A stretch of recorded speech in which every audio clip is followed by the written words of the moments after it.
Good evening, everyone. We're going to go ahead and get started. Thank you so much for being here. I'm hearing from so many of you how nice it is to actually see each other in 3 dimensions, not 2. So thank you for being here. Thanks for taking the time.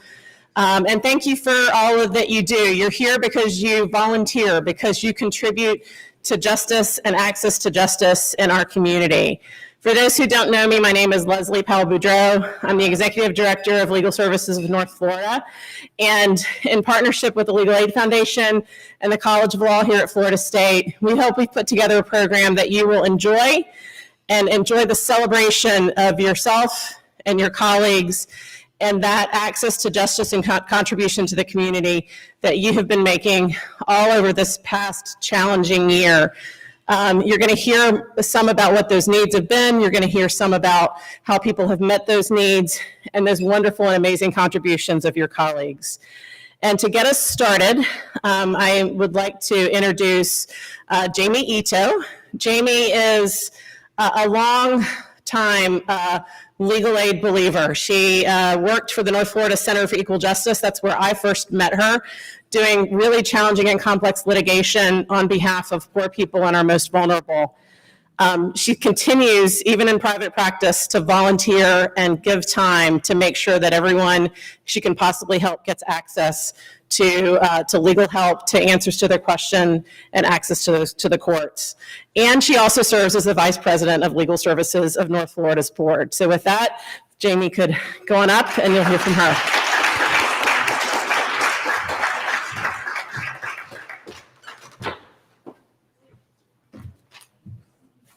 That's really weird. Good evening and welcome to Law Day. As Leslie said, I'm Jamie Ito and I'm a board member of Legal Services of North Florida. The theme of Law Day 2021 is advancing the rule of law now. The rule of law is the bedrock of American rights and liberties, and we all have a shared responsibility to promote the rule of law, to defend liberty, and to pursue justice.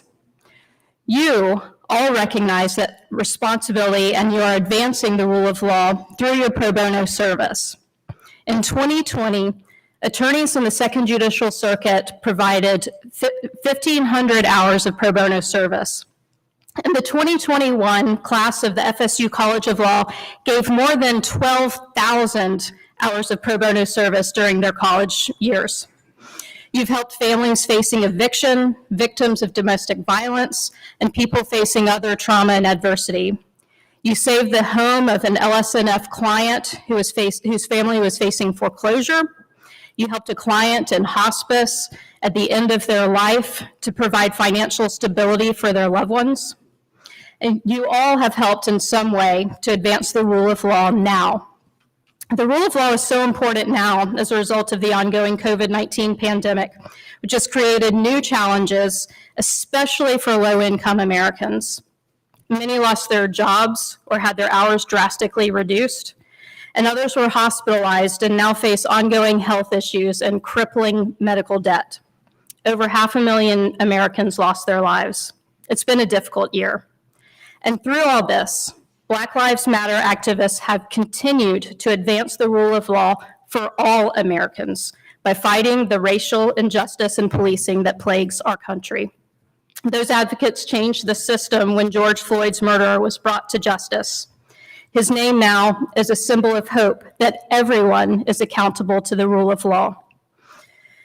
In 1958, when he established Law Day as a national dedication to the principles of government and law, President Eisenhower said, "If civilization is to survive, it must choose the rule of law."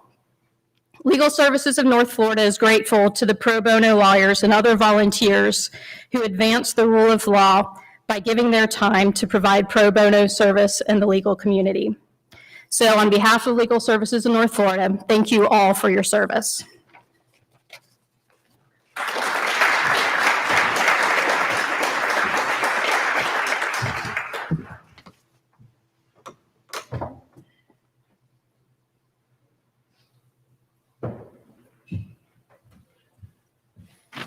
Excuse my limp, I'm an old man.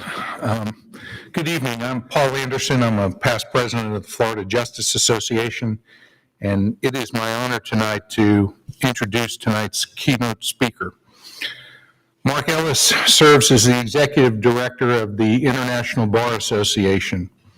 For those of you who might be unfamiliar with the IBA, it's 80,000 members, come from more than 190 national bar associations and major international law firms. Prior to joining the IBA, Mark served as the first executive director of the Central European and Eurasian Law Initiative, a pro bono project of the American Bar Association. Mark has worked as a legal advisor to the Independent International Commission on Kosovo. He has advised on the creation of Serbia's War Crimes Tribunal.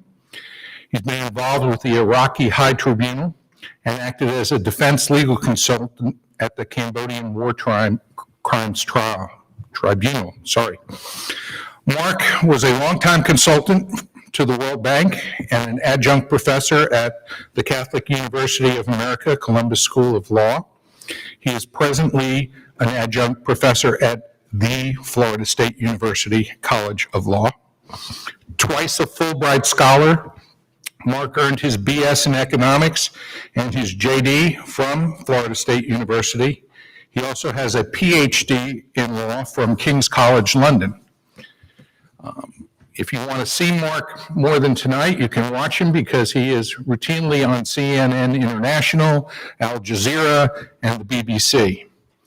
He has published extensively on international humanitarian law, war crime tribunals, and the development of the rule of law.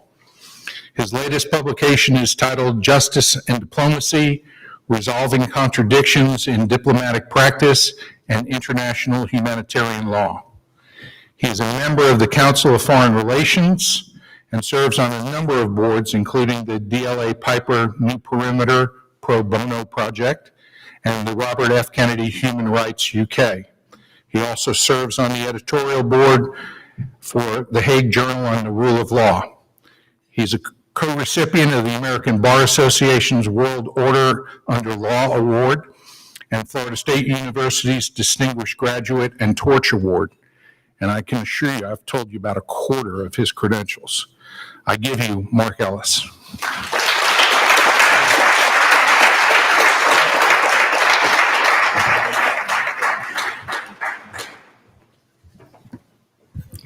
Paul, thank you so much for the generous introduction, and also to Dean O'Connor for everything she does and for the law school and elsewhere. It's such a pleasure and honor to be here with you this evening.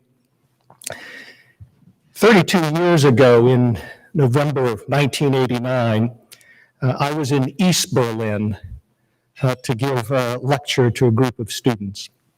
And as it happened, it was the very time that the Berlin Wall fell. Just one night before, Gunter Schabowski, the head of East Berlin's Communist Party, had unwittingly announced that the border was open. The students, of course, had absolutely no interest in listening to me any longer. Below in the streets of East Berlin, it was an emotional scene as people swelled towards the border and crossed over to the west. The next day, I decided to make my own journey through the Bahnhof train station into West Berlin. It was early morning, and the sun rose over the wall, an intimidating 12-foot high border and fortification that stretched 27 miles through Berlin. I recall thinking of the many people who died in its shadow, most of them East Germans who were shot trying to escape. The Berlin Wall was the most notorious emblem of the East-West divide. And I remember pressing my hand against the wall and marveling that this brick and mortar symbol of terror and intimidation was disintegrating, both figuratively and literally. Cracks were some already appearing in the wall itself. And I somehow got the attention of a young East German guard in the so-called no man's land between East and West Berlin. And I slipped him a $10 bill through the crack in the wall, which back in 1989 would have been a hefty paycheck. And I motioned him to throw over his military cap, which he did. And I have it here with me, with his name still etched and inked inside. That historic moment in the face of that young soldier is still very much etched in my mind. He was about my age, and I often wonder how his life turned out. So much was about to change. The fall of the Berlin Wall marked a titanic ideological shift in world affairs. A door to freedom had opened, and we were on the cusp of a transformation that would soon engulf all of Eastern Europe. In the words of Paul Krugman, it was one of history's miracles. But to my mind, 1989 marked the year when the rule of law took hold in the region. And thanks to a gentleman from Tallahassee, Florida, Sammy Dallenbert, and his vision to launch the most extensive pro bono technical legal assistance project in U.S. history, I was able to witness firsthand the democratic and rule of law transition and reformation of Eastern Europe. And it was that period of my life that crystallized my understanding of what the rule of law means to citizens who don't have it, and why so many people made unimaginable sacrifices for the sole desire to live in a free society. Having emerged from a history of repression, the new level of constitutional arrangements were seen as transformative, and the rule of law was central to everything. Most importantly, the rule of law was, and still is today, the foundation of liberalism. I speak of liberalism of John Stuart Mill and John Locke, the classic definition about equality, fairness in law, and most important, a healthy disdain for authoritarian governments. It is premised on a free state, characterized by the superiority and predictability of law. In this audience, we undoubtedly agree that many legal and institutional instruments included in the concept of the rule of law protect citizens against the power of the state. These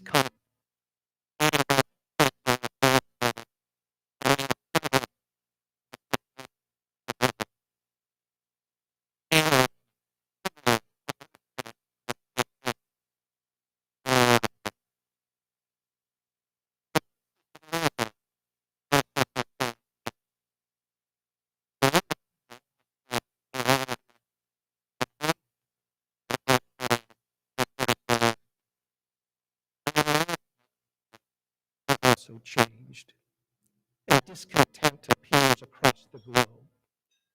And I ask myself, what went wrong?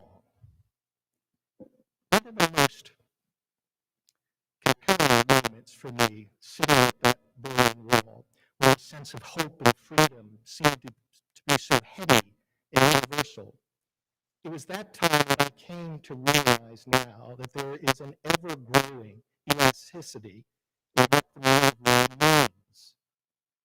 one of the most compelling aspects of the rule of law principle is that it has universal support. It has global endorsement by such a diverse group of entities, the human rights community, lawyers, even autocratic governments, all embrace the principle. No single political idea has ever been so widely accepted and endorsed, and at the same time, so contested. But this elasticity of meaning presents a real challenge to the international community. When the definition is so malleable, implementation of the rule of law can founder. Examples are plentiful. Vladimir Putin reports that Russia, quote, is a democratic federal rule of law state, unquote. Iranian leaders speak often of the virtues of the rule of law in Iran. Last year, President Xi Jinping of China said, quote, in the struggle against foreign powers, we must take up legal weapons, occupy the high point of the rule of law, end of quote. Former President Donald Trump often boasted of upholding the rule of law, even in opposition to the courts. For example, you might remember the Ninth Circuit when it blocked the executive order to cut off funding in the so-called sanctuary cities. President Trump said, quote, today the rule of law suffered another blow. An unelected judge unilaterally rewrote policy for our nation. Too often, governments can hide behind a body of laws, clear, publicized, upheld by judges, yet still ignore the substantive components of the rule of law. Unjust governments can flout basic legal principles and even commit egregious human rights violations despite the existence of a robust legal institution. The discrimination against Jews in Nazi Germany was largely conducted under formalized statutes that were stable, enforced, and published in the official legal gazette. This is rule by law. This is law in a narrow, undemanding design. It is not the rule of law. The rule of law cannot simply mean a set of institutions, statutes, procedures. The rule of law is about the moral good. It should be swathed in norms of justice, uncoupled from the capricious exercise of government power. And what we find today, vis-a-vis many leaders and states, is that basic legal standards and procedures are no longer sufficient to deter arbitrary exercise of broad discretionary powers by governments, power that too often is aimed at eroding the fundamental rights that underlie the rule of law. Today, the arbitrary power of the state is emboldened by a dramatic rise in both populism and nationalism. And while often seen as one, they are different, even if they are two sides of the same page. Populism is born of unfulfilled expectations and a perceived loss of cultural identity, driven by those who are or perceive themselves as aggrieved victims of political elitism, the struggle against the rise of globalization, crumbling economies, and a dramatic increase in income disparity. Populist demagogues exploit these inequalities. Nationalism is even more sinister. It is characterized by an us versus them mentality and is often draped in xenophobia, venomous intolerance, and a weaponized hatred of others. I live in Britain, the country that brought the world the Magna Carta in 1215, which symbolized the core values of the modern rule of law. Yet Britain's exit from the EU marks a changed understanding of the rule of law. The Brexit referendum came out of a wave of English nationalism and was the symbol of the disillusioned sections of society that emerged in England. The values and ideas associated with liberal democracy, values that have been the foundation of international order since World War II and were celebrated and reinforced with the fall of the Berlin Wall, are disappearing. So too is the belief that rights are best served in an open society based on law and tolerance. Authoritarianism is engulfing regions of the world, and with it, a brazen disregard of the basic elements of the rule of law. The number of authoritarian parties has increased dramatically. Last year, more countries in the world declined rather than improved in the overall rule of law performance. When the rule of law crumbles, authoritarianism and anti-democratic forces become the new normal. And the most basic benchmarks of the rule of law, an independent judiciary, free press, civil society, are attacked. Mainstream media is seen as the enemy, and the judicial system part of the corrupt elite. International institutions like the United Nations, the European Union, the World Bank, and the IMF are rejected.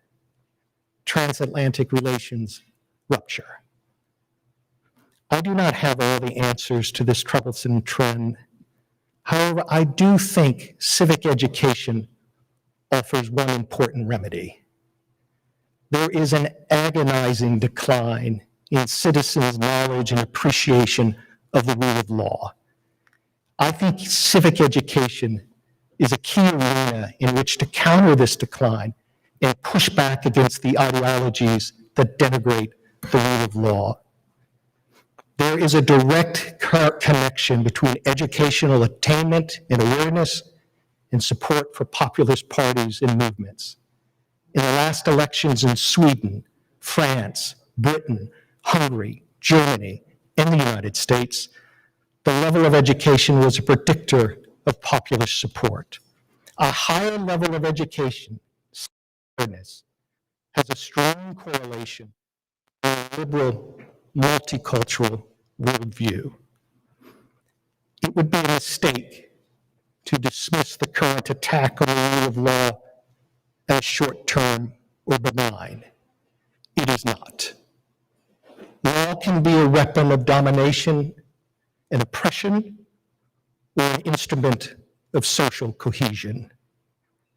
I remember a history class during my freshman year here at FSU. In a 1945 publication, The Open Society and Its Enemies, the philosopher Karl Popper defended liberal democracy and warned of totalitarian ideology in the World War II period and after. The problems he wrote about are now manifest, but a structured and innovative public campaign aimed at enhancing critical thinking and understanding why the rule of law should be protected can help that. I do have hope. I find hope in the people I meet in every corner of the world. People in our profession who are willing to challenge the status quo, who dare to criticize their own government, who struggle to uphold the rule of law. Lawyers who make courageous decisions to take unpopular stands even when they find themselves isolated. Lawyers who are willing to be extraordinary when those around them are not. And I find hope here tonight in the work being done by each of you. Those of you being recognized, particularly young law students, should be proud and take heart. You are on the front lines defending the rule of law through your work in support of legal aid organizations here and abroad. You already understand. You know that the rule of law means a visible and public commitment, not just to institutions, but to the underlying principles. And each of you inspires me. You give me hope that the struggles of those who brought down the Berlin Wall those 32 years ago was not in vain. Thank you very much.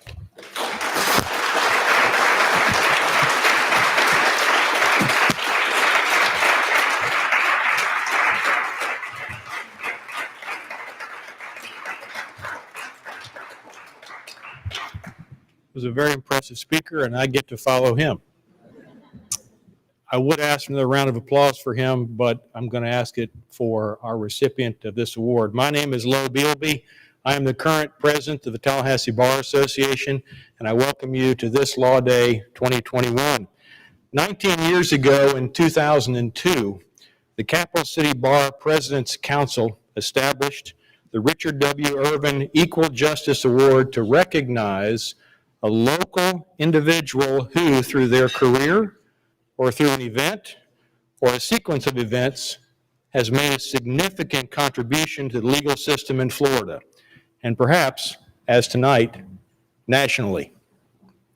The Richard Irvin that we know, he served the state of Florida as the Florida Attorney General, and he went on to serve as a Florida Supreme Court Chief Judge.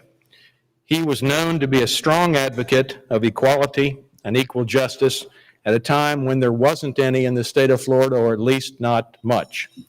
Justice Irvin was a strong advocate, and he was credited with guiding the state of Florida out of segregation and enforcing the U.S. Supreme Court decision in Brown versus Board of Education, and many other courageous decisions that he authored.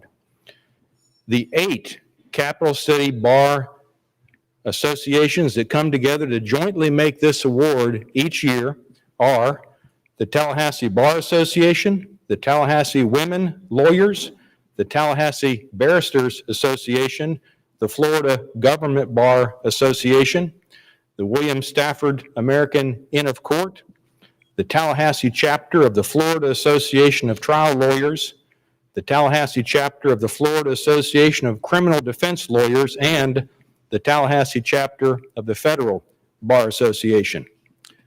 The nominations criteria for this award are simple.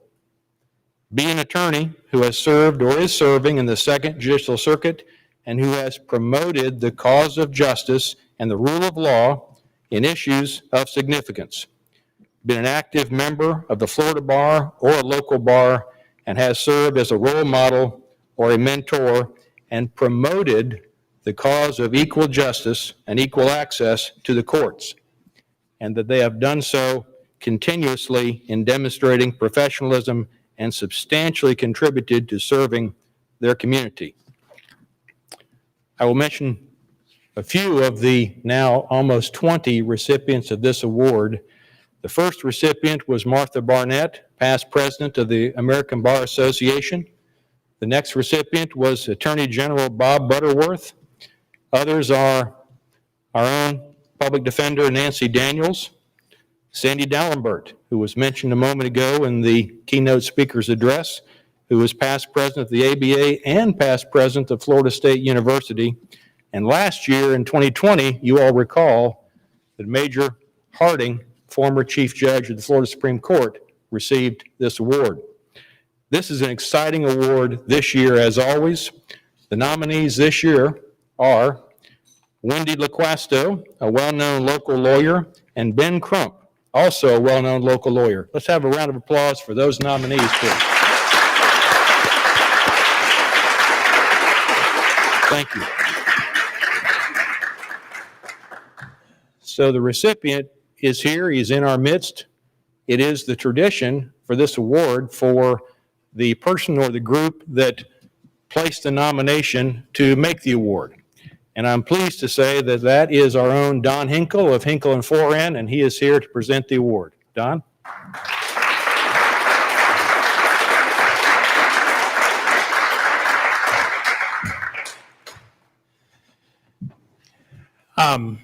Thank you. Martin Lee Anderson was 14 years old in January of 2006.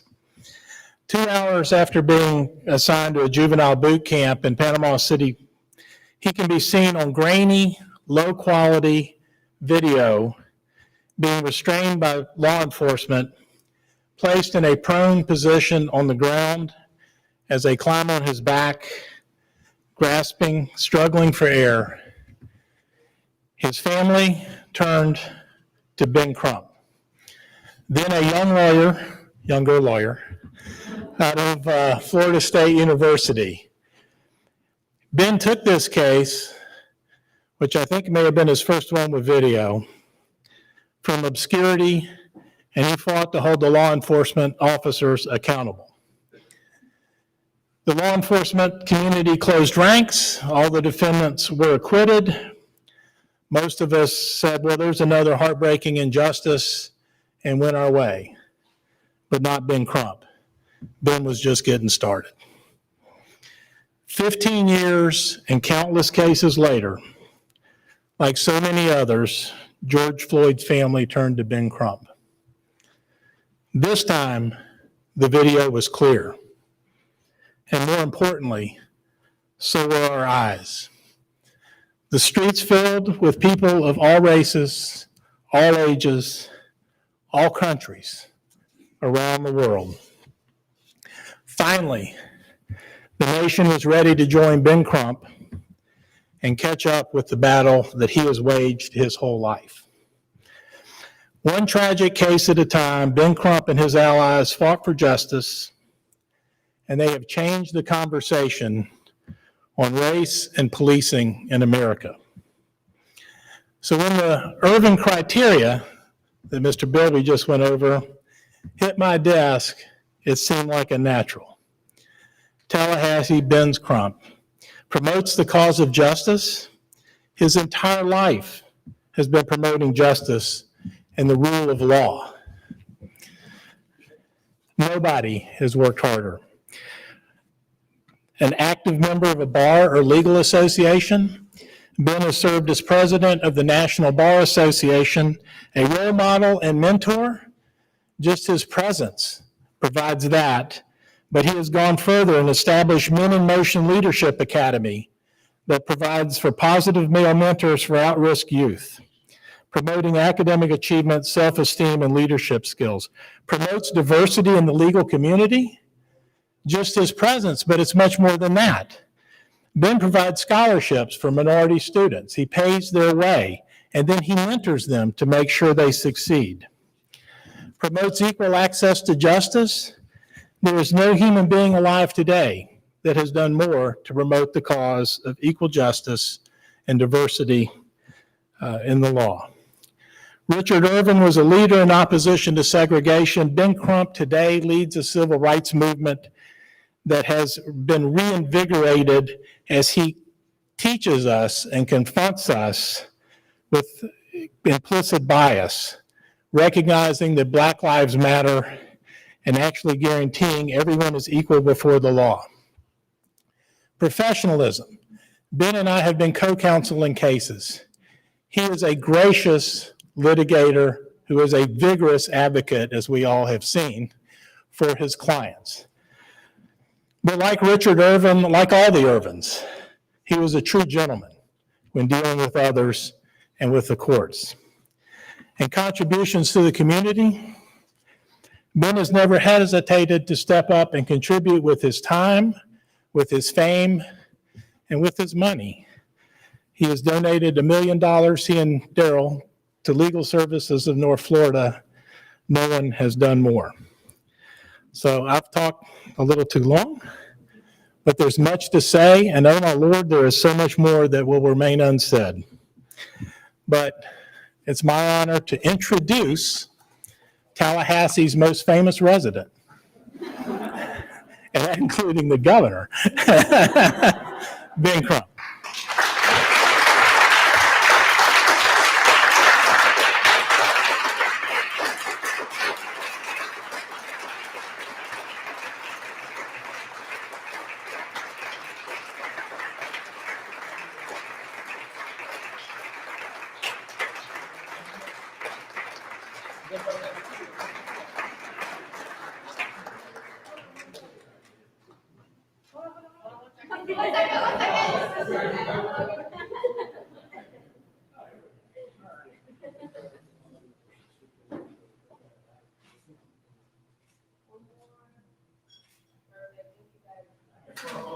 We are checking on yourself also. Don, we're going to put it on social media.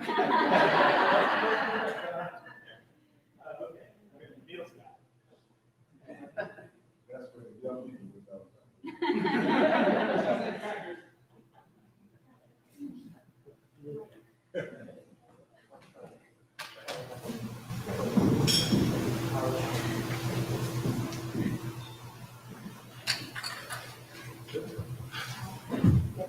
Okay.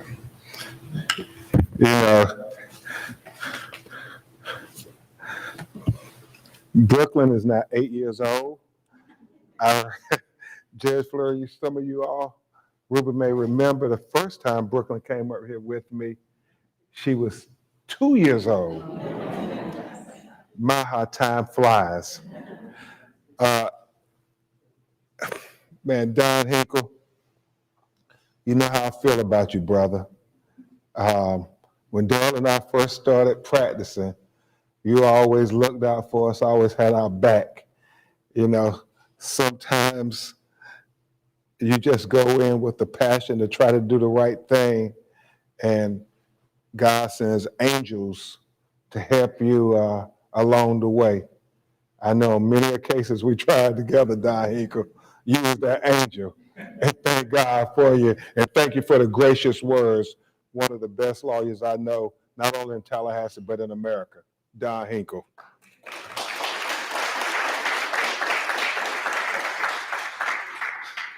To all the, I guess, associations that nominated me for this award, Leslie, I know when you called me, I think I was in Minneapolis. And I said, God willing, I will be present here.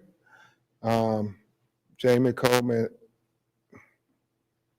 unfortunately, and just bearing my soul with my family here in Tallahassee, my friends, I consider you all family. I said, I'll be here if they don't shoot another black man in the back. And you know, I left this morning coming from Elizabeth City, North Carolina, dealing with Andrew Brown, Dean Benavidez. We're fighting to get the videotape released. Attorney Ellis, to be able to say transparency is paramount if we're trying to build trust and make justice our goal. But Andrew Brown was shot in the back of the head, and all the evidence seems to be that he wasn't posing a threat of violence or intimidation in any way to the officers who were there to serve a search warrant. A search warrant. I know we have a lot of judges in the room. Yeah, I understand. It's a search warrant. They not a arrest warrant. And because this African-American citizen fled from the police, apparently they shot 30 rounds with assault rifles into his automobile going away, and tragically one hit him in the back of the head. And so we had his funeral yesterday. So Leslie, I was a little tardy tonight because I was dealing with that, trying to bring the nation's attention to tell the judges, not in Germany, Attorney Ellis, but in North Carolina, that the Constitution applies to marginalized minorities, African Americans. And so it is so humbling to accept this award for a man who did things that were not popular in his day. And even though we're trying to change the conversation in America and have a conversation, Dean O'Connor, that we have often tried to avoid in our society. And it's not as popular, though, as we would think. I found that out in my home state of North Carolina when they really questioned why we were there. You know, why are y'all even here? And so I listened to every word, Mr. Ellis, that you said, because I think we always have an obligation to help America live up to its high ideals, to being this great beacon of hope and justice for all the world to marvel. Because at some point, Brooklyn and our other children will look at us and they will ask the questions, what did you all do?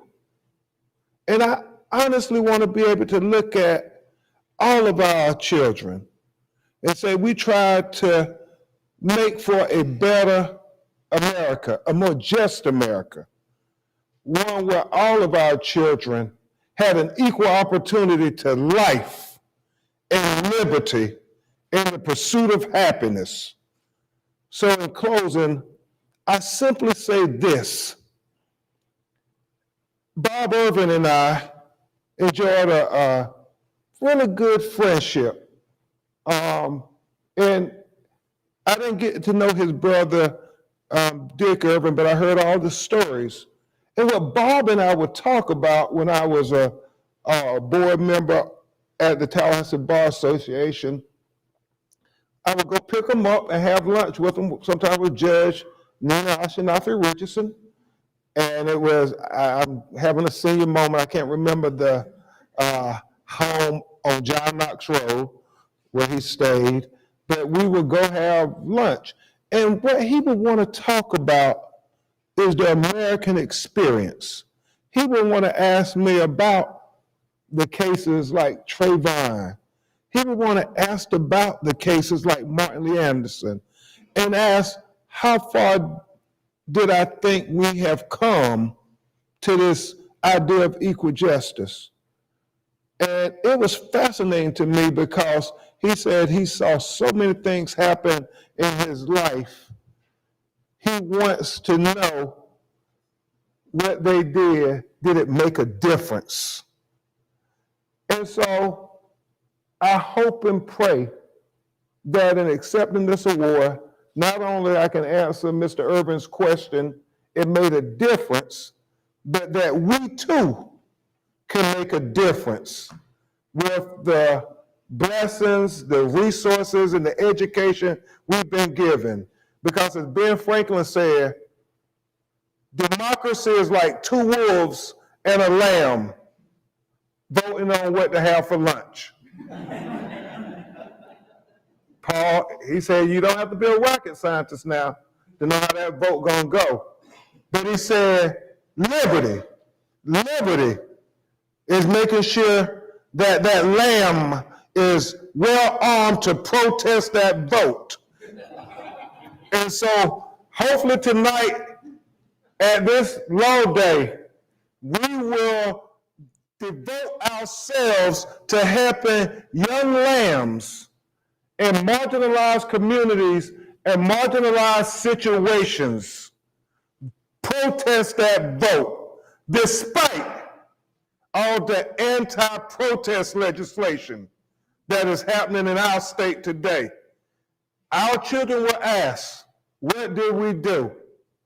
And I hope that we can all say that we stood up united for a better America, for a more just America. Thank you.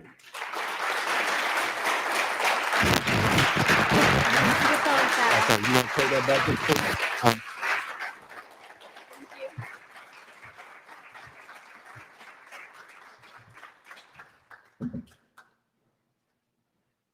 And now I have the pleasure of introducing, in Daryl's absence, but along with me, the Parks and Thurgood Marshall Award presented to our very own, and let me tell a little bit about it first. I got to follow Don's lead. He was so smooth with it. Our recipient of the Parks and Thurgood Marshall Award is none other than our own Judge Don Colloco Johnson. Judge Colloco Johnson embodies all that a judge should. She possesses a calm and competent and warm demeanor that steadies even the most fragile party, which can often be challenging in family law cases. She delivers rulings with the utmost in respect for the parties and counsel before her. And her affable nature serves to reduce stress and anxiety in the process. You see, Judge Ferry, she still got her hair.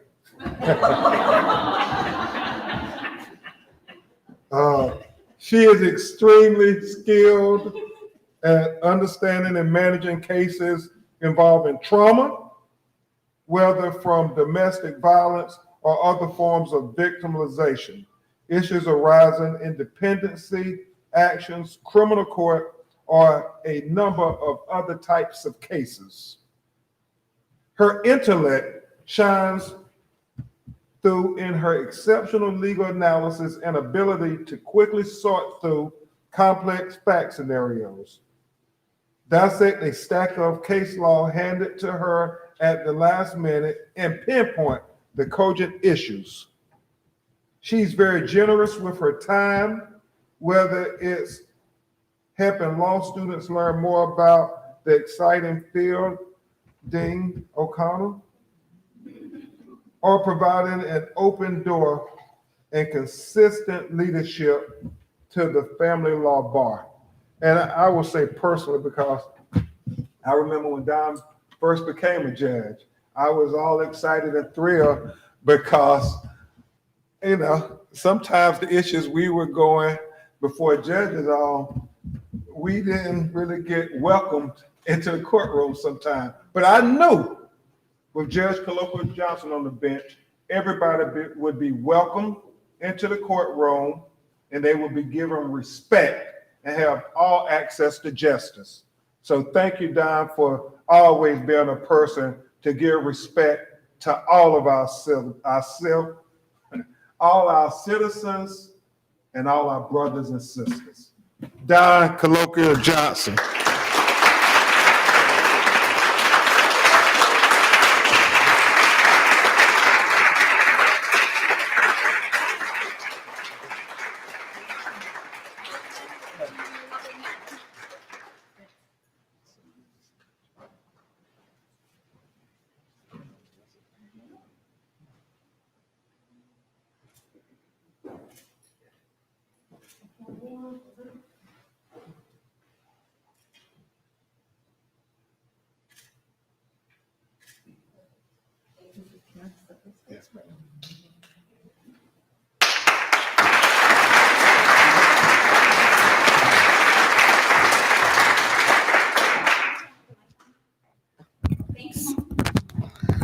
Wow, have to follow all these great speakers, and I'm not a great speechwriter either, but a good thing is it's short.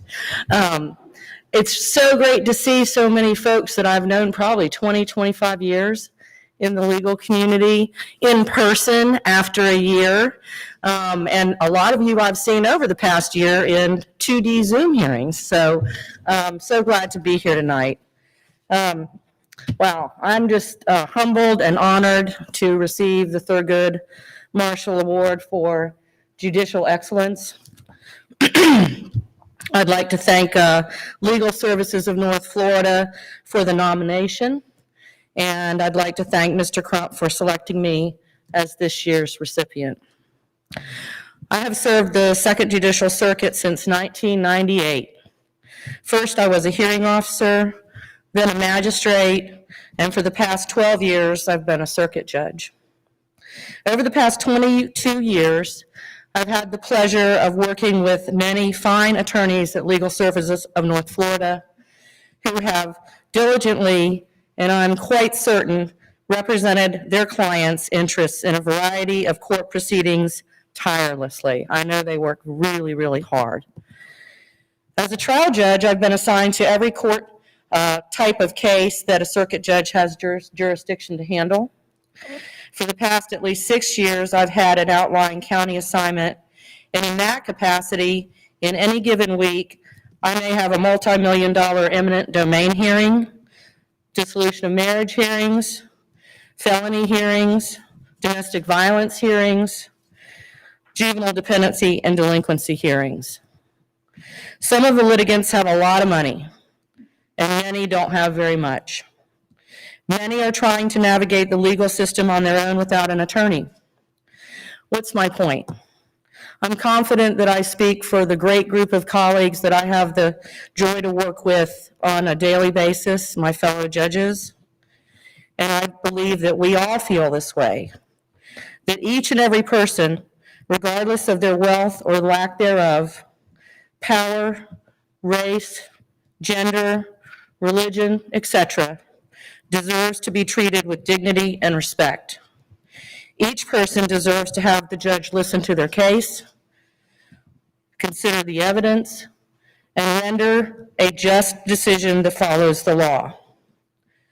I believe that if we do that as judges, then we embody what Thurgood Marshall believed in, that every person deserves access to the courts, and that each and every person is entitled to equal justice under the law. Thank you.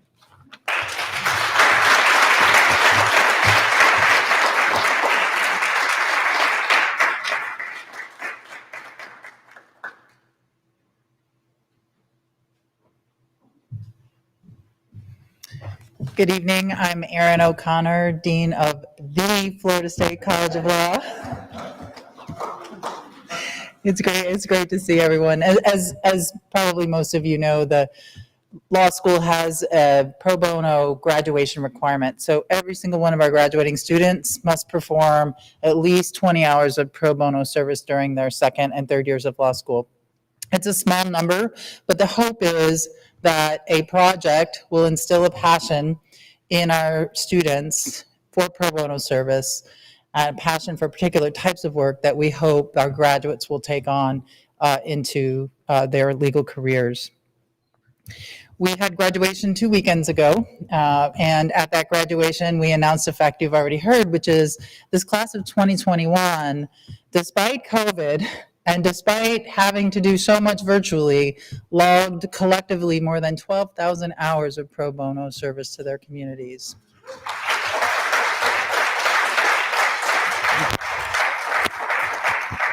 Close to 40% of that graduating class earned the pro bono certificate, which is earned by performing twice the requirement, 40 pro bono hours or more of community service. And 15 of our graduates each logged more than 200 hours of pro bono service, and a few of those graduates are here this evening. So could you stand, please?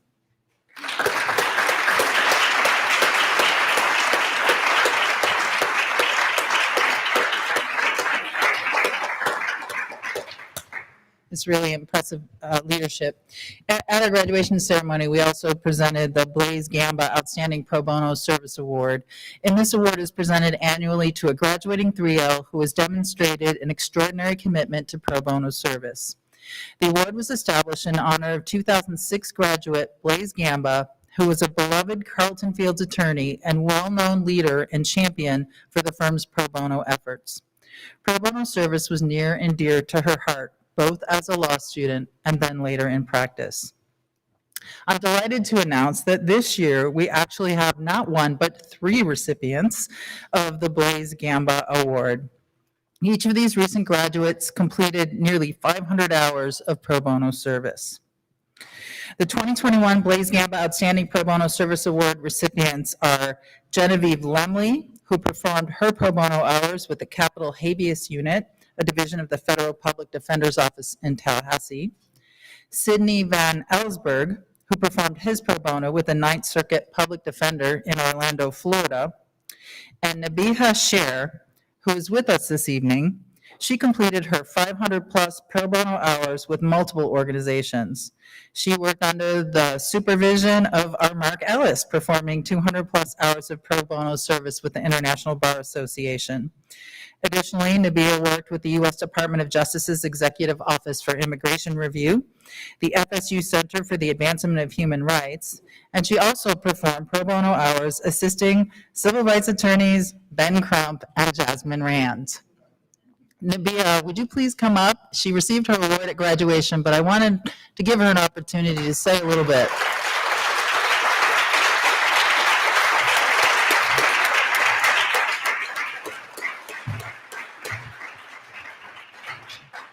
Hello, everyone. Thank you so much. First, I'd like to say thank you to Florida State Law for its unmatched possibilities, its unmatched resources, and support provided to me.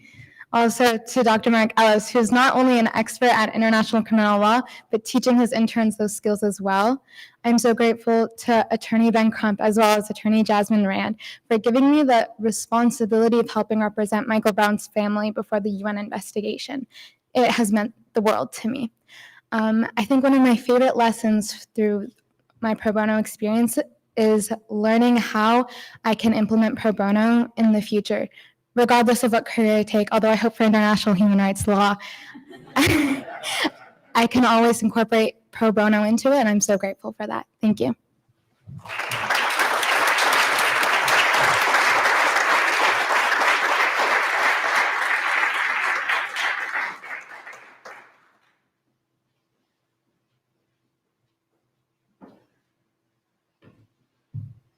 Good evening. I have the honor of speaking about Linwood Arnold. Linwood Arnold passed away last August after a battle with cancer.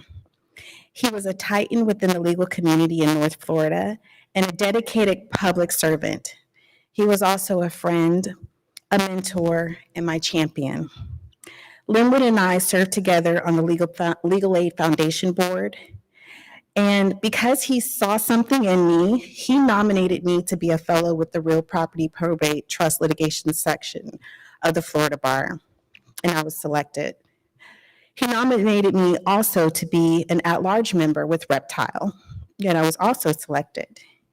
He got me involved with mentoring law students interested in Real Property Probate Trust, and I remember one of my very first meetings at the Breakers with Reptile, in a room full of attorneys that didn't look anything like me.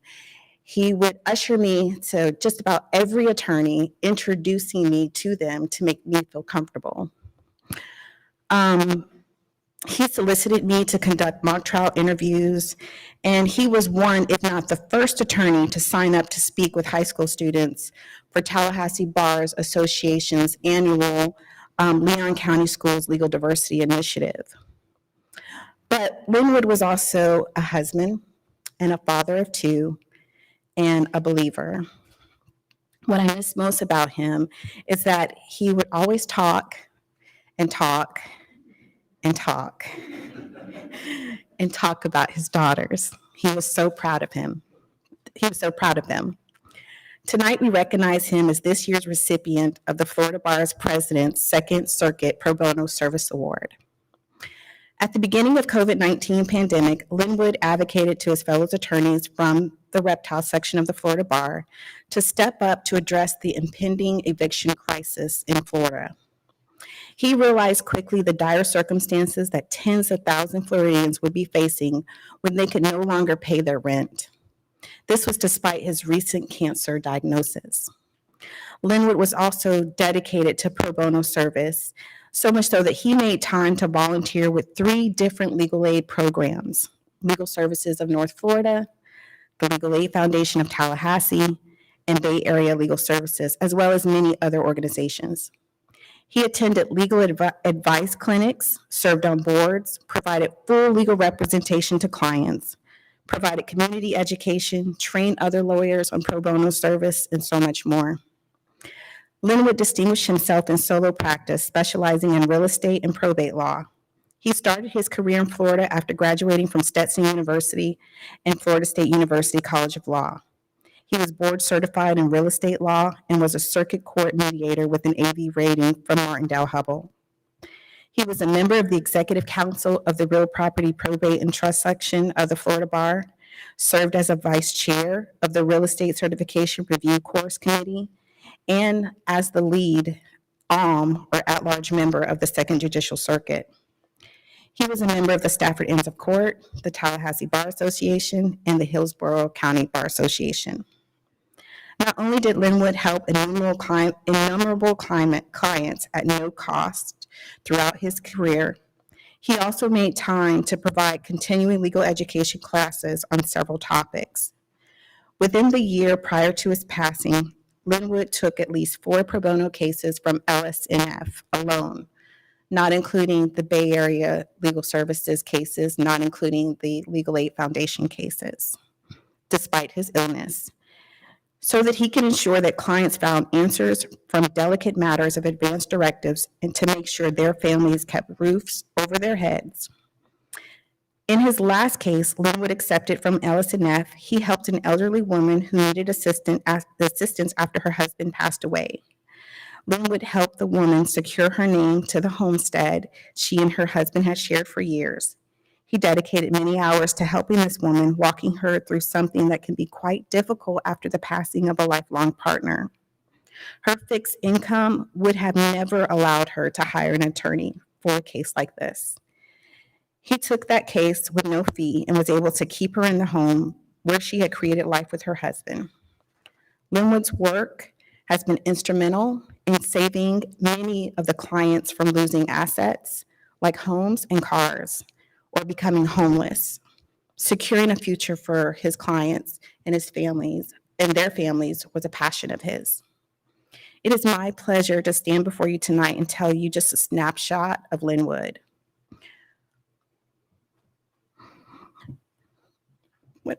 When I think about him, I'm reminded of Matthew 5:16.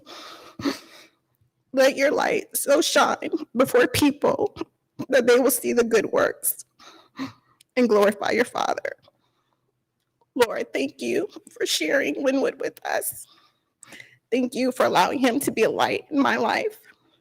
Linwood's wife, Laura, is present tonight, and we would like her to stand and be recognized.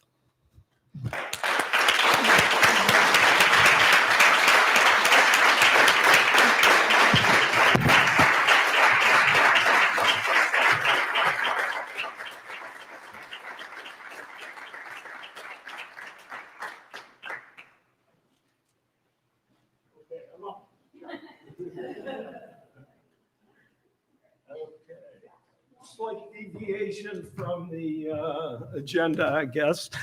For those who don't know me, I'm Mark Taps, and for many years I was the managing senior attorney at Legal Services of North Florida. And I endowed this award that we're giving tonight for the Child Advocate of the Year. And this year, we are honoring Deborah Moore, who is the director of the Second Judicial Circuit Guardian Ad Litem program. And actually, I think it's long overdue that we recognize someone from the Guardian Ad Litem program, because the program is vital to the well-being of children. And I can remember doing family law before there was a Guardian Ad Litem program. And believe me, that program has made such a difference in the lives of countless children in not only this circuit, but the state of Florida. So I shall read you what my friend Stephanie Johnson wrote about Deborah, because Stephanie has worked with her for some years. Deborah tirelessly advocates for the foster youth in the Second Judicial Circuit. There is no problem too big or too small that she won't schedule a meeting on a Saturday morning or while on vacation to resolve. She comes to the table with resources and years of contacts and will not hesitate to go right to the top when issues arise. Deborah understands the lived trauma of these youth and wants the system to work better for them. Her dedication and generosity to the vulnerable youth in our community make her an excellent recipient of the Joy Acima Taps Award this year. It's my pleasure. Come on up, Deborah.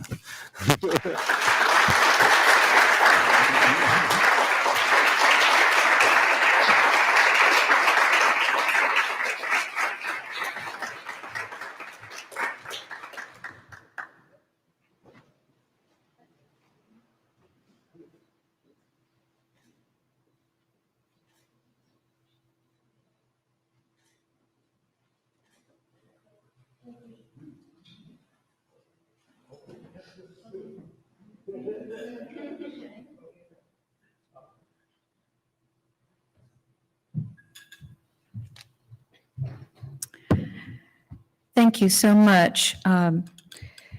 Makes it even more special to be named after Joy Acima Taps.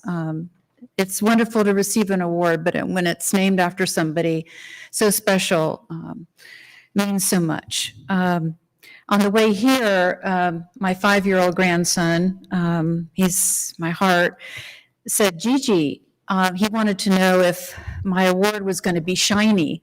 So I can't wait to send him a picture that Gigi got a shiny award.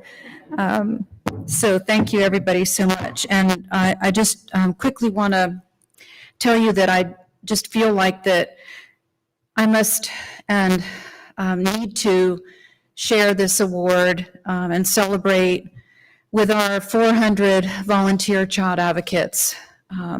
I appreciate the recognition, but it is just, I'm so grateful for everyone who helps me be successful every day. And I have to celebrate and share this with the staff, our program attorneys, our child advocate managers, and all the staff that are so important to keeping us going every day, and celebrate the ability to represent and make things better for abused and neglected children, all 654 of them in our circuit right now, and they just absolutely deserve everything that we possibly can do to make it better every day.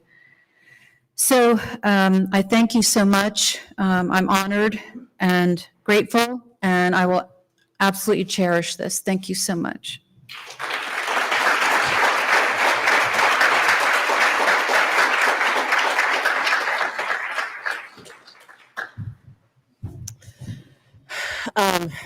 I love this event. It's so amazing to hear all of the great things and to just feel the warmth that builds in the room as we recognize the work and the commitment and the passion and empathy that we have for others in our community. So now we're going to move on to a little bit more of the individualized awards. But before we do that, one of the pieces of the pro bono transformation that y'all have heard us talking about every law day, I think for the past 4, was to really recognize some pro bono attorneys in our community, and to do that as a way of trying to encourage others to give back in the same way. And so we worked with Gary Jordan, who many of you know here locally in Tallahassee, and some of your colleagues to put together a campaign to really talk about the importance of pro bono and how easy it can be and how meaningful it can be. And so with that, we have a video that we would like to share with you. You may have noticed that there's some postcards floating around with Mutaki Akbar's picture on it. He is one of those volunteer attorneys who continues to give back so graciously to those in need in our community, often through our 2 programs, often through so many other ways that none of us ever see. And the opportunities to give back through pro bono volunteering and to take that expertise that we in the legal profession have gained and to make life better for others, the value of that is immeasurable. And so thank you for what you do, and hopefully somewhere in this message, you'll be able to take some of that back to your colleagues and to others in the legal profession and bring them to the table as well. So if we can go ahead and start the video.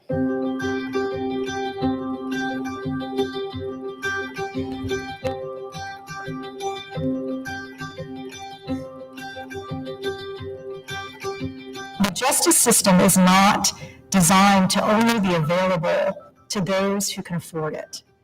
And and we have public defenders in the criminal justice system and the civil justice system.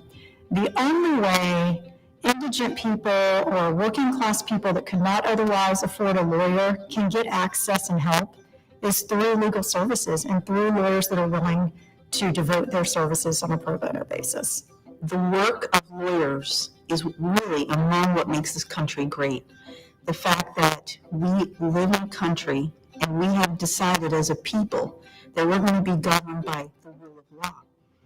And lawyers have this unique expertise and training that others don't, but we cannot monopolize that training and expertise. And so lawyers have to remember that. Access to the courts for all people is what brings the words to life. I always look at it as my degree gives me a responsibility. I think lawyers should really look at those blessings, the position that we're in, and give back. For every client that a pro bono attorney helps, they're helping make that system look less mysterious, less unconquerable, and helping make those members of the community feel like they're a part of it and that they can find solutions to their problems. Why do we go to law school? We go to law school to make a living and to have a profession, but we go to law school, most of us, what we write when we write to the admissions committee is, I want to go to law school because I want to help someone. And so pro bono service reminds us about why we went to law school to begin with. It's a really big deal to be a lawyer and to have that education and that knowledge and that power.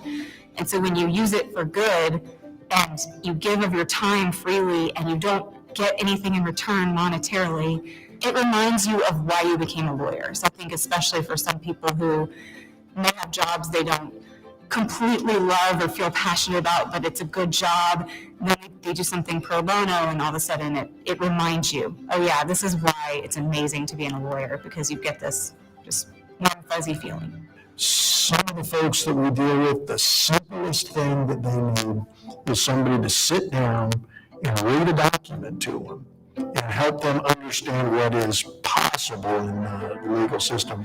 It means taking impediments from people to be able to live their lives for themselves, really. Ultimately, where you might think it's about giving of your time and yourself to someone else, ultimately there's more for you to gain, where you, by taking that case and helping someone who might be in a dire situation, but for having a competent attorney who's willing to go into a courtroom and fight for them, you will find, I actually kind of like this. The whole system benefits when any pro bono work is done. When the more people that have representation in the courtroom, the more the whole system benefits. The judges notice, they pay attention, and they remember. They will remember. I remember you did a pro bono case as a student or as a young lawyer, and that has an impact on them. And that also helps the lawyer when they're developing their reputation with the court and with other attorneys.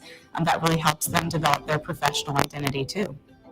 Take a case and see how you do with it and see if you like it. You might really like it and you might develop a special kind of expertise, landlord-tenant or domestic problems or whatever. You might develop a unique ability to handle it. It is good for lawyers to get out of their comfort zone. It is good for a lawyer to meet someone who is challenged and to experience their life. It grounds you.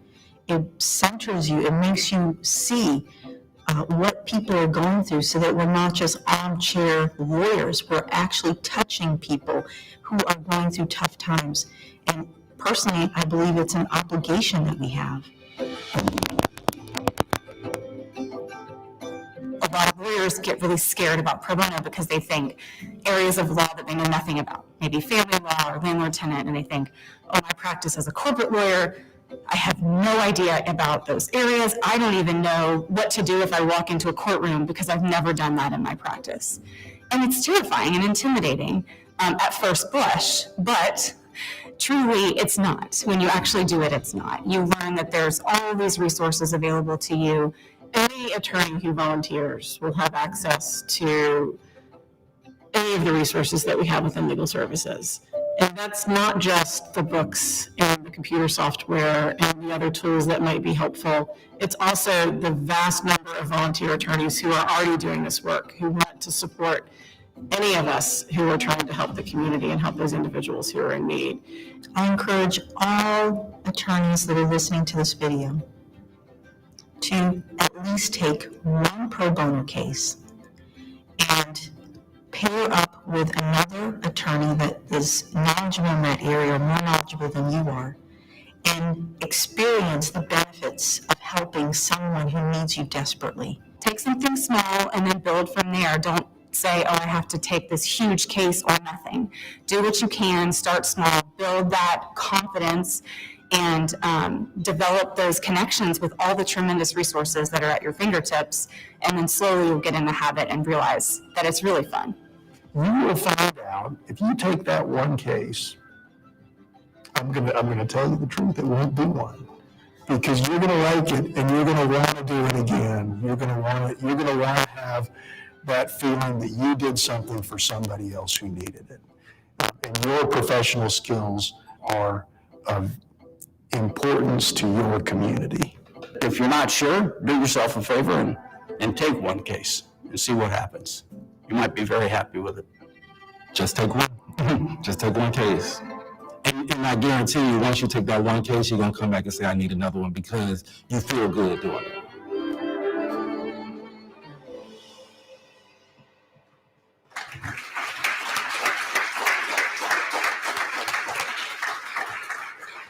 So there were certainly some familiar faces in there, and again, we thank them for doing that. This partnership between Legal Services of North Florida and Legal Aid Foundation of Tallahassee has been really special to pool our resources and make sure that we're putting together a pro bono program that makes it easy for you as lawyers and legal professionals to volunteer, and for our clients to get that help. So you'll be hearing more. There's a few more videos to roll out, a few more postcards to come out, and those will be coming out over the next several months. And we hope that you will be a part of that campaign, and as we are able to serve so many of those people who are in need.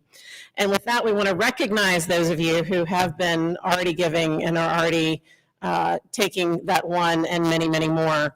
And so to help us with Legal Services in North Florida do that, we've asked Judge Ron Flory to help us share our challenge coins. Judge Flory has been a county judge since 2006 and a circuit judge since 2018, a graduate of Florida State College of Law, the Florida State College of Law.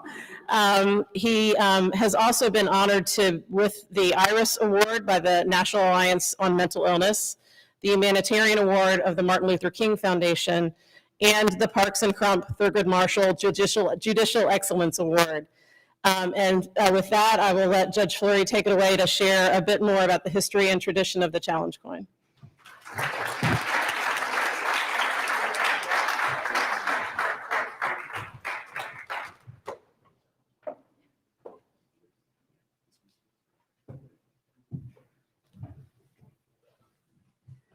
Good evening, everybody.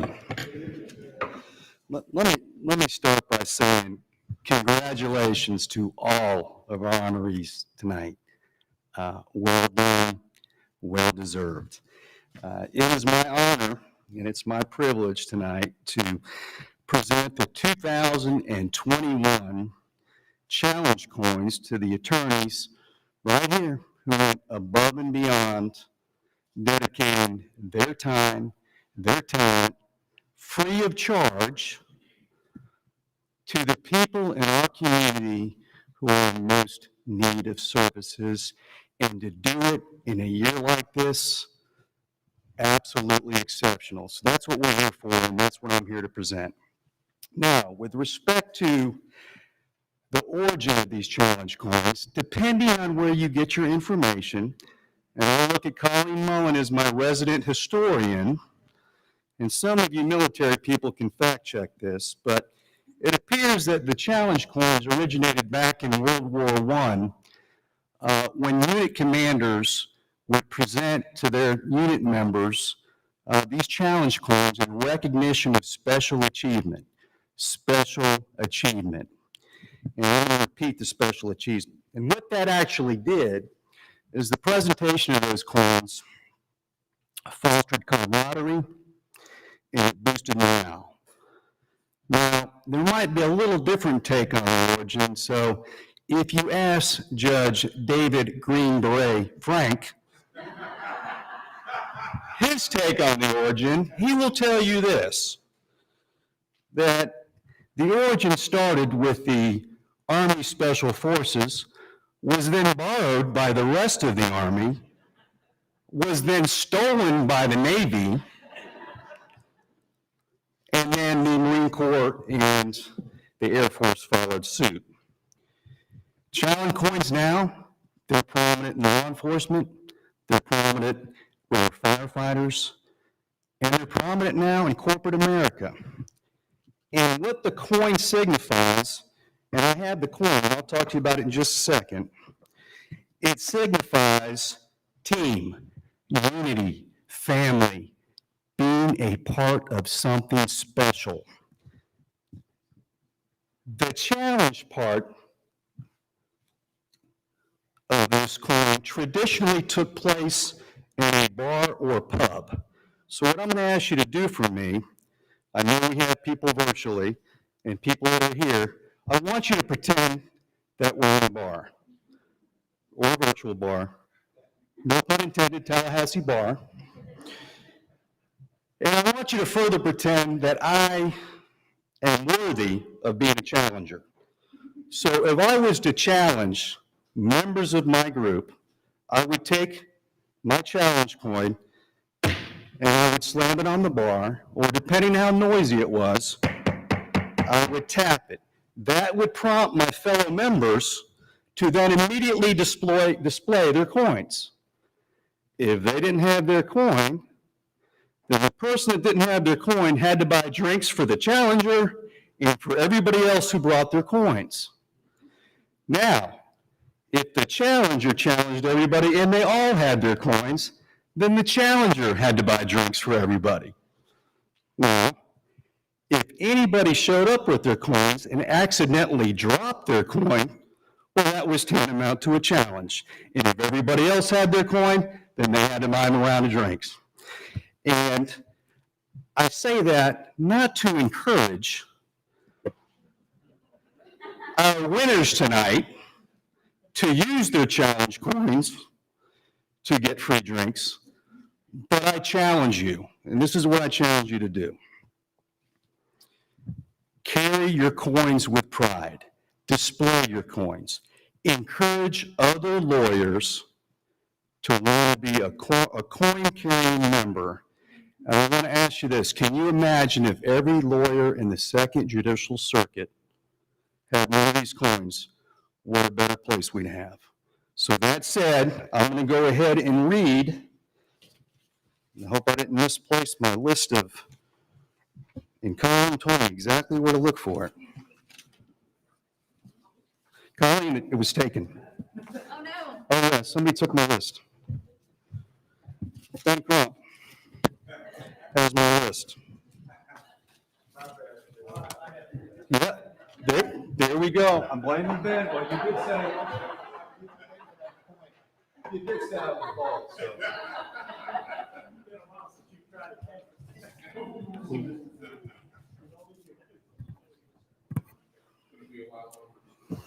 Okay, well, what I'm going to ask all of you to do is just wait till we get to the end of this group, and the last thing I'm going to say before I name the names, just take one. Convince everybody else to just take one. I'm going to ask them to stand. Please. Jennifer Lavia, and then at the end we'll do a round of applause. Cassandra Jackson, Max Solomon, Leonard Arnold, Please remain standing so that our coin passer outers can find you.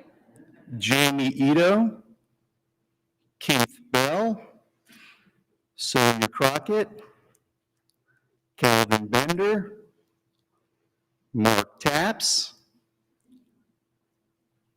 Jim McConaughey, LaDre Gilbert, Lenny LaQuasto, Daniel Thompson, Jamie Coleman, Kelly O'Keefe, Ryan Andrews, Bib Willis, Bono, Nabia Shahar, I apologize if I pronounced that incorrectly. Nabia Shahar, Genevieve Limley, Jessica Andrews, Kellyanne Kennedy. Let's give everybody a round of applause.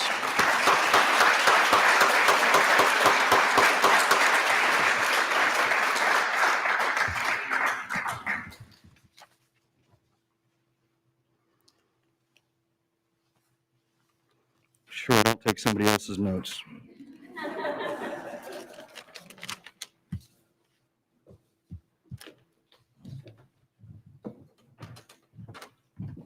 Good evening. We don't have cool fancy coins, but my name is Lolia Fernandez. I am the current president of the Legal Aid Foundation. I'm an assistant public defender, which is almost as close to pro bono work as you can get. And I am a proud alumni of the Thunderdome Tallahassee class 5. So tonight we're honoring our volunteers, and I know there's some heavy hitters and some giants in this crowd, but I do want to make sure that we are paying attention to the people who are doing the everyday work and not getting recognized, right?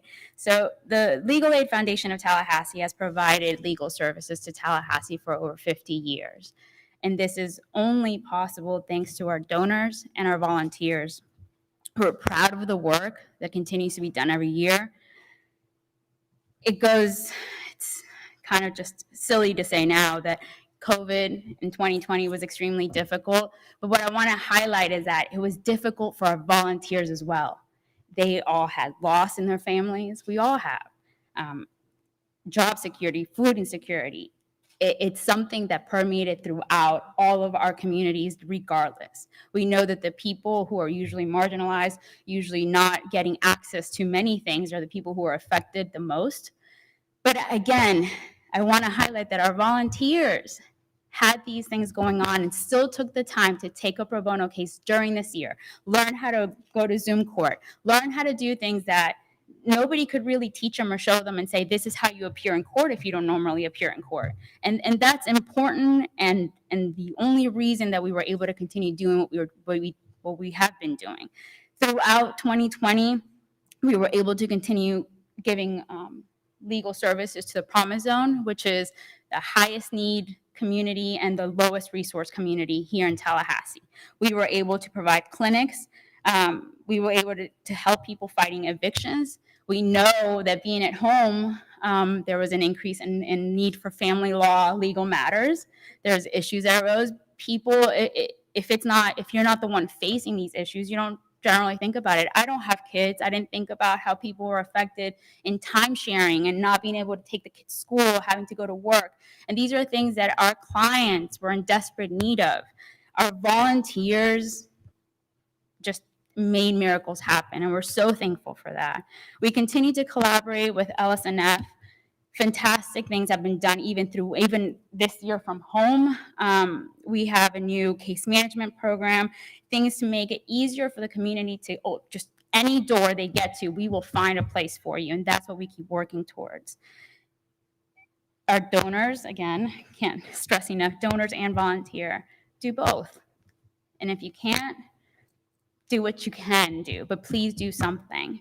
Again, I struggle because I know that I'm ineffective as it is, and I probably shouldn't say that because my boss is in the room, but with as many cases as I have, and so I give what I can in the capacity that I can do, that I can give, and I encourage everybody here to continue to do so. I'm preaching to the choir, I know, but I do want to say thank you, sincere thanks to our volunteers, those who are here and at home. And with that, I'll have Carrie go ahead and read some of everybody's names. Thank you. Hi, everyone. Thanks, Lolia.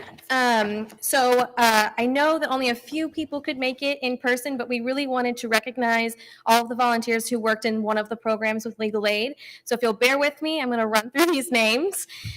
So I wanted to recognize Kira Akins, Michael Allow, Mark Antoine, Ruby Barr, Jason Borntrager, Rachel Borntrager, Robert Churchill, Jamie Coleman, Commissioner Carolyn Cummings, Stephen Emmanuel, Kristen Gonzalez, Hunter Hendricks, Kevin Kostanek, Carla LaRoche, Jennifer Lavia, Rashid Nadir, Gregory Noonan, Trudy Richardson, Lynn J. Rivers, Eric Schaub, Thomas Schulte, Jennifer Sweeting, Michael Tettleman, Brandy Thomas, Ian White, Harriet Williams, John Williams, the beloved Linwood Arnold, Tess Bedell, Patrick Brennan, Tiffany Brown, Michaela Davis, Krista Doolin, Ladre Gilbert, Gayla Grant, Jasmine Henderson, Derek McBurrows, Kelly O'Keefe, Harrison Stanley, Crystal Stevens, Elizabeth Bibb Willis, Lolia Fernandez, Brittany Dambley, Kevin Forstoffel, Will Hall,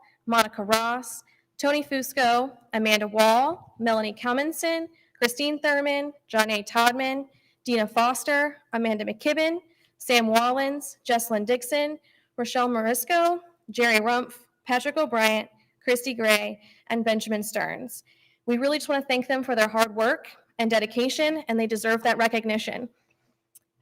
Now, I think I can speak for both programs that we are extraordinarily grateful to have the support of the local legal community here. Without that, we would absolutely not be able to do what we do and serve the clients that we have. And we are really near the end of this program, and I'm closing it out for you guys, so don't run for the door. I have to thank a few people who made sure that this program happened, that we could recognize all of those names, all of the names that were listed earlier.